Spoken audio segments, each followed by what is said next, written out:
Friends, आज फिर मैं आपके सामने एक नया जेड प्लांट लेके आई हूँ जिसको मैं एक ट्री का शेप देने जा रही हूँ।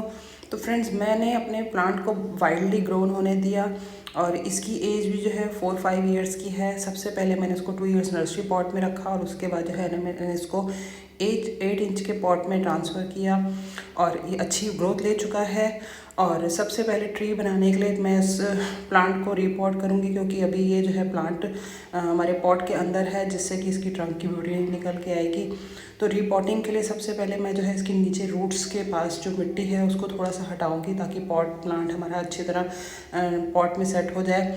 तो मैंने जो है एक नए पॉट के अंदर कुछ ग्रीन लीव्स, ड्राई लीव्स रखी हैं और साथ में थोड़ा सा जो है मेरे कंपोस्ट जो है वो डाली है।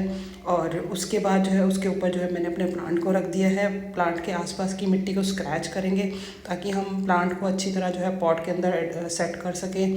तो इस तरह से जो है सेम मिट्टी के साथ हम प्लांट को सेट कर लेंगे। और साथ के साथ प्लांट को हमने बहुत अच्छी तरह जो है इसके अंदर मिट्टी डाल देनी है और उसको बहुत अच्छी तरह प्रेस करना है ताकि प्लांट में हम पानी वगैरह डालें तो ये प्लांट जो है अपने बैलेंस बना के रखे। तो इस तरह से जो है हमने नीचे की तरफ जो ड्राई लीव्स डाली थी वो फर्टिलाइज़र का भी काम करेंगी। तो धीरे धीरे ये डिकम्पोज होती जाएंगी और प्लांट के लिए फर्टिलाइज़र बन जाएगा। तो रिपोर्टिंग करने के बाद फ्रेंड्स, कुछ मेरा प्लांट ऐसे निकल के आया है। पहले ये जो है पॉट के अंदर था और अब इसकी ट्रंक मैंने पॉट से ऊपर कर दी है और इसकी रूट्स बहुत दिखाई दे रही है। तो बहुत देखने में प्लांट सुंदर निकल के आया है। तो सबसे पहले जो है हम प्लांट के पास जो नीचे इसकी ट्रंक के पास जो है हमें थिक स्टेम्स को अभी नहीं छेड़ना, हमें इसकी जो है पतली पतली स्टेम्स को कटिंग करना है। और जो मेन ट्रंक के आसपास जो छोटी छोटी स्टेम्स हैं उनको भी हमने काटना है। तो हम धीरे धीरे प्लान करेंगे कि कौन से स्टेम्स रखनी है और कौन सी काटनी है। तो हमें धीरे धीरे प्लांट को रोटेट भी करना है। तो जो मेन ट्रंक के पास हमारी 2 स्टेम्स अगर बिल्कुल साथ साथ होती हैं तो हमें उसमें से एक स्टेम को रखना है। जो थिक है उसको रख लेंगे और जो पतली है उसको हम काट देंगे।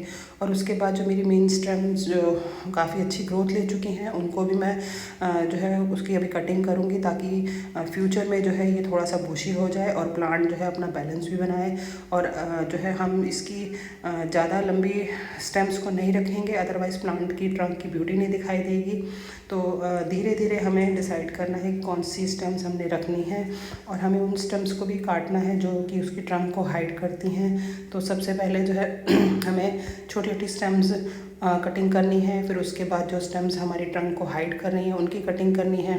जो स्टेम्स हमारी एक्स्ट्रा लंबी हो चुकी हैं उनकी कटिंग करनी है ताकि प्लांट अपना बैलेंस भी ले और नई जो स्टेम्स हैं स्प्राउटिंग करे उसको। और फ्रेंड्स, इस तरह से जो है मैंने ऑलमोस्ट अपनी ट्रंक के आसपास जो छोटी छोटी स्टेम्स हैं जो ट्रंक को हाइड कर रही है उनकी कटिंग की है। और साथ के साथ जो है मैं उसकी ऊपर से प्रूनिंग भी कर रही हूँ। जो भी जितनी भी स्टेम्स आ रही हैं उससे हमारा प्लांट जो है नई स्टेम्स को डेवलप करेगा और प्लांट जो है हमारा जो है बुशी होता जाएगा। जैसे जैसे ये बुशी होगा इसकी ब्यूटी और भी अच्छी लगेगी।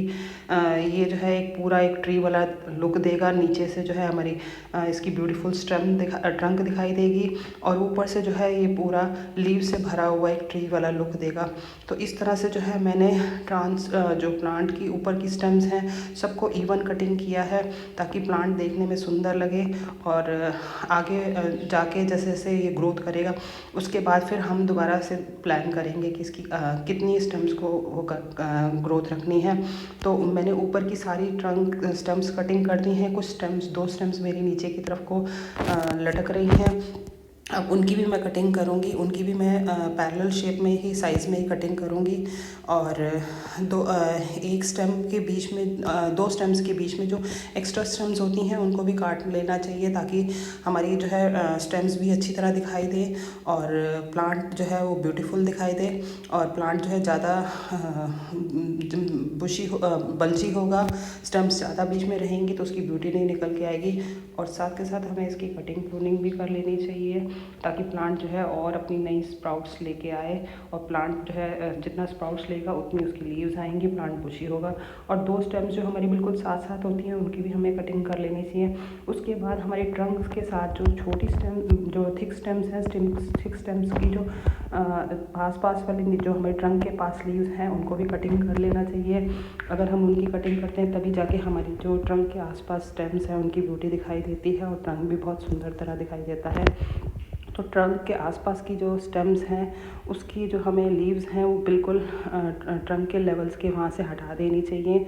और इस तरह से प्लांट्स की मैंने ऑलमोस्ट अपनी कटिंग वगैरह कर ली है। और अब इसको मैं थोड़ा सा बैलेंस देने के लिए जो है इसके अंदर स्टोन्स वगैरह रख रही हूँ। और 2 स्टेम्स जो मेरी नीचे की तरफ वो फॉल कर रही थी उनको भी मैं बैलेंस देने के लिए इसके अंदर एक पतली सी स्टिक को जो है मैं वाई शेप में इसको कट किया है, ताकि मैं उसके अंदर अपनी स्टेम को बैलेंस दे के उसको ऊपर की तरफ वो करूँ। मैं कोई वायरिंग वगैरह नहीं यूज़ करती, तो मैं नेचुरल प्रोसेस से ही अपने प्लांट्स को ग्रोथ करती हूँ और उनको शेप देती हूँ।